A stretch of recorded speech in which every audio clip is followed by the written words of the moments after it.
Halo, selamat datang di kelas Informatika. Materi hari ini adalah seputar tentang berpikir komputasi.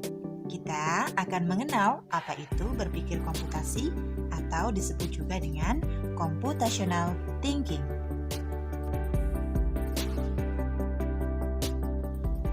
Jadi, menurut kalian, ketika mendengar judul materi kita hari ini, apa yang pertama kalian pikirkan tentang berpikir komputasi? Apakah kalian sudah mengetahuinya?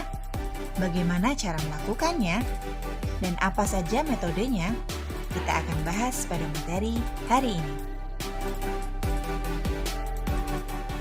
Secara umum, computational thinking diartikan sebagai sebuah kemampuan berpikir untuk menyelesaikan suatu permasalahan secara menyeluruh, logis, dan teratur.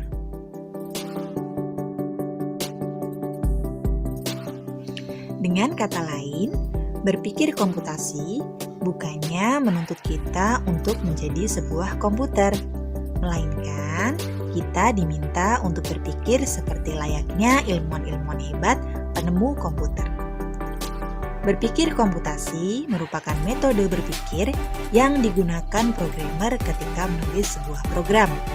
Berpikir di sini adalah berpikir dalam memecahkan suatu masalah ya. Mari kita ambil contoh sederhana. Apabila kita ingin memakan kentang, maka kita harus memiliki kentang. Apabila belum ada kentang, maka kita akan membelinya di swalayan. Ketika sudah ada kentang, maka langkah selanjutnya kita akan mengupas kentang tersebut. Setelah kentang terkupas, kita harus memikirkan lagi akan diolah menjadi apa kentang ini. Apakah akan digoreng atau direbus menjadi sup.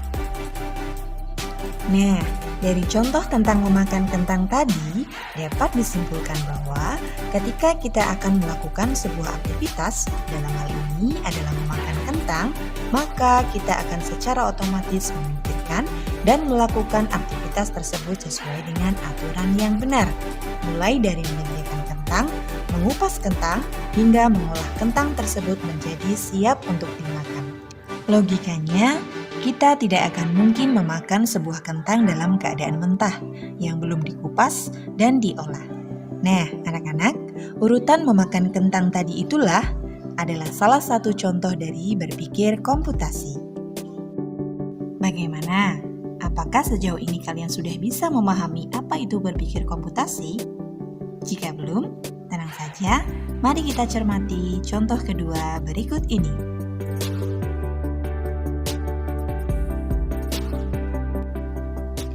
Contoh kedua adalah memasak nasi goreng. Dalam memasak nasi goreng, tentunya kita harus memahami bagaimana cara membuat nasi goreng dan apa saja bahan, bumbu, serta alat yang diperlukan.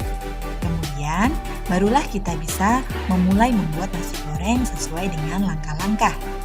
Nah, cara kita untuk mengurutkan dan memasak nasi goreng sesuai dengan langkah-langkah inilah merupakan hasil dari cara berpikir secara komputasional. Dengan mengikuti langkah yang sistematis, segala sesuatunya akan lebih mudah dipahami dan dilakukan. Coba bayangkan, jika dalam memasak nasi goreng tersebut, kita lakukan tidak sesuai dengan urutan yang benar. Misalnya, memasak nasi goreng menggunakan panci dan bukannya wajan. Kemudian, kita tidak memasukkan nasi putih sama sekali setelah bumbu selesai digoreng.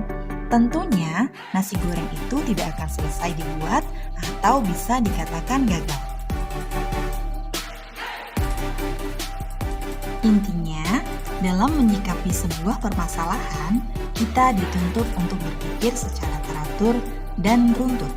Apa yang akan dilakukan, bagaimana caranya, bagaimana cara memulai, dan seterusnya.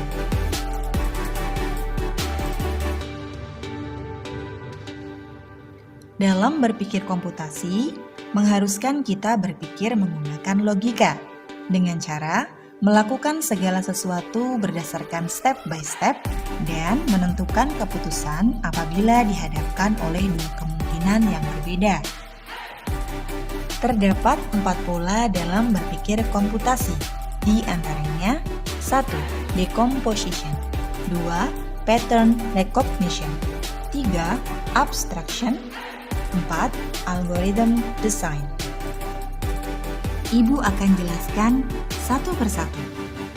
Yang pertama, decomposition merupakan sebuah kemampuan memecah data, proses atau masalah yang kompleks menjadi bagian-bagian yang lebih kecil atau menjadi tugas-tugas yang mudah dikelola. Yang kedua adalah pattern recognition, merupakan kemampuan untuk mencari atau menemukan suatu persamaan atau bahkan perbedaan pola, tren, dan keteraturan dalam data yang nantinya akan digunakan dalam membuat prediksi dan penyajian data. Yang ketiga adalah abstraction atau abstraksi, yaitu melakukan generalisasi dan mengidentifikasi prinsip-prinsip umum yang menghasilkan pola, tren, dan keteraturan tersebut. Dengan kata lain, abstraksi adalah proses penalaran yang membentuk kesimpulan secara umum melalui suatu kejadian, hal, dan sebagainya. Kemudian yang keempat adalah algorithm design, yaitu mengembangkan petunjuk pemecahan masalah yang sama secara step by step, langkah demi langkah, tahapan demi tahapan, sehingga orang lain dapat menggunakan langkah atau informasi tersebut untuk menyelesaikan permasalahan yang sama. Baiklah anak-anak, sampai di sini materi pengenalan berpikir komputasi. Contoh dari masing-masing metode akan Ibu jelaskan pada video berikutnya. Terima kasih sudah menonton dan jangan lupa untuk mencatat poin penting. Apabila ada pertanyaan, silakan tulis di kolom komentar. Sampai jumpa. Terima kasih. Wassalamualaikum.